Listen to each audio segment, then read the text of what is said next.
আমরা এখন আছি ইউলেবের সামনে। ইউলেবের ব্যাপারে আমরা শুরু থেকে কনসার্ন দিয়েছিলাম।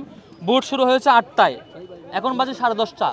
10:30 পর্যন্ত আপনাদের মিডিয়া অ্যাক্সেস ভিতরে দেওয়া হয় না। আপনারা তো অ্যাগ্রি যে মিডিয়া অ্যাক্সেস দেওয়া হয় নাই।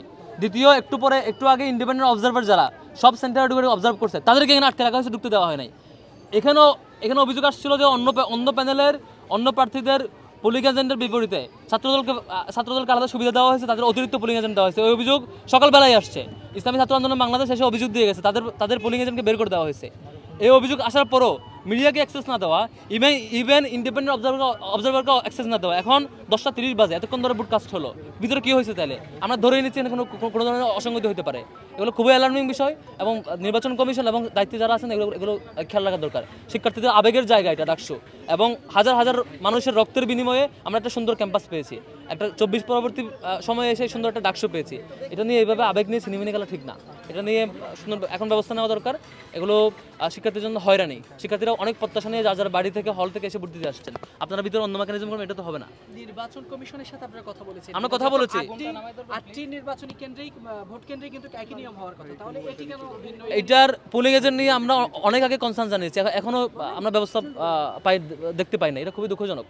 এখন পর্যন্ত ব্যবস্থা নেয় নাই। এটা তো আগেও আপনারা দেখেছেন, প্রত্যেকটা বুথে লাইনে গিয়ে ছাত্রদলের প্রার্থীরা লিফলেট দিচ্ছে, একদম ওই যে 100 মিটারের ভিতরে। আচরণবিধিতে স্পষ্ট লেখা আছে 100 মিটারের ভিতরে এটা করা যায় না। এবং বলা হয়েছে বাইরের ওই যে কটা এন্ট্রি এক্সিট গেট আছে, এখান দিয়ে ভোটারের বাইরে কেউ ঢুকতে পারবে না। অসংখ্য লোকজনকে দেখতে পাচ্ছি সেই দলকে বিলং করে, যারা ঢুকতেছেন এইসব গেট দিয়ে। এগুলো তো তামাশা মাত্র।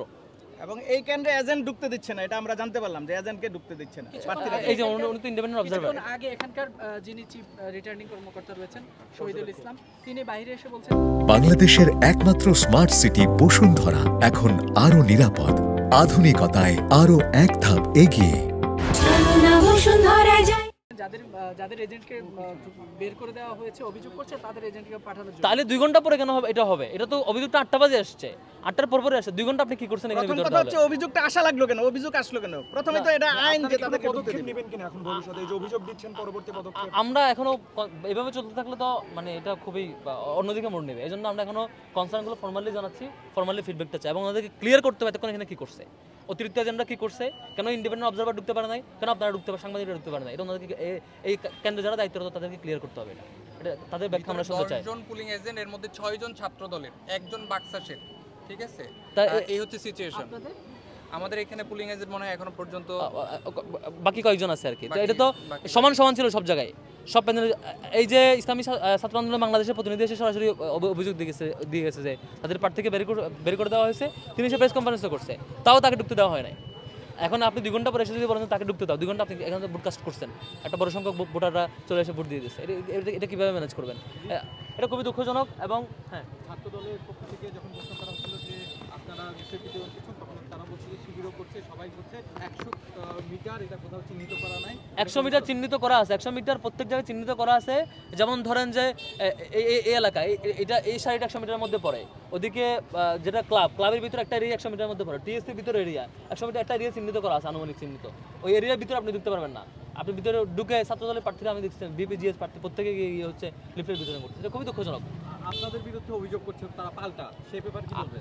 আমরা এই লিফলেট বিতরণ 100 মিটারের ভিতরে কোথাও আমরা এঙ্গেজ হই না। আমরা সবসময় দূরে ছিলাম, স্টিল দূরে আছে, কারণ আমরা আচরণবিধির প্রতি সবসময় শ্রদ্ধাশীল ছিলাম।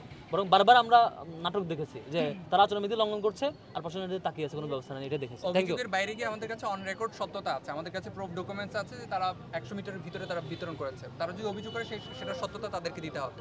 Thank you.